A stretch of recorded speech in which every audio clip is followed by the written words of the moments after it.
اس کے بعد حدیث کی دوسری قسم بھی آتی ہیں۔ حدیث کی دیگر قسمیں یہ ہیں کہ حدیث متصل، میم تے صاد لام، حدیث متصل۔ اب کہتے ہیں حدیث متصل کسے کہتے ہیں؟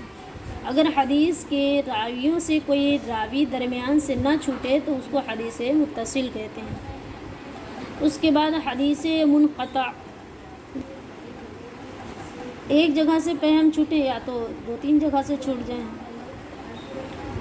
اس کو منقطع کہتے ہیں۔ اور حدیث معلق کسے کہتے ہیں؟ وہ ہیں کہ ابتدائی سند میں ایک یا زیادہ راوی چھوٹ گئے ہوں، جیسے کہہ دیتے ہیں قال رسول اللہ، حضور نے فرمایا، تو اس میں ابتدا سند سے تمام راوی چھوڑ دیے گئے ہیں، تو لہٰذا یہ کیا ہو گیا؟ معلق حدیث ہو گئی۔ مثلا تابعی کہے قال رسول اللہ۔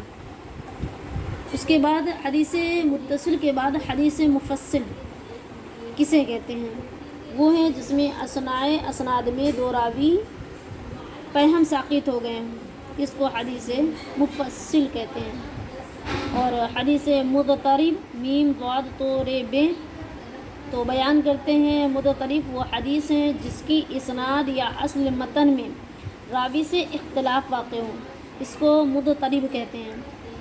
اور کہتے ہیں حدیث مدرج کسے کہتے ہیں؟ میم دال رے جیم، وہ ہیں جس میں راوی کسی غرض یا مصلحت کی وجہ سے اپنا ذاتی کلام حدیث کے درمیان نہ لائیں، اس کو کیا کہتے ہیں؟ مدرج کہتے ہیں۔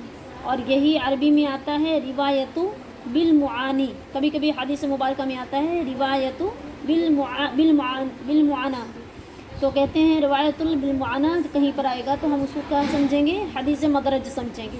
اب اس کی تعریف کیا ہے؟ اس کا مطلب یہ ہے کہ راوی حضور علیہ السلام کی اصل کلمات کا ذکر نہ کریں، بلکہ حضور صلی اللہ علیہ وسلم کے منشا کو اپنے ذاتی لفظوں میں ادا کریں، اس کو روایت بالمعنی کہتے ہیں اور اسی کو مدرج کہتے ہیں۔ پھر سے ایک مرتبہ مدرج میں سمجھ لو، وہ ہے جس میں راوی کسی غرض یا مصلحت کی وجہ سے اپنا ذاتی کلام حدیث کے درمیان نہ لے آئیں۔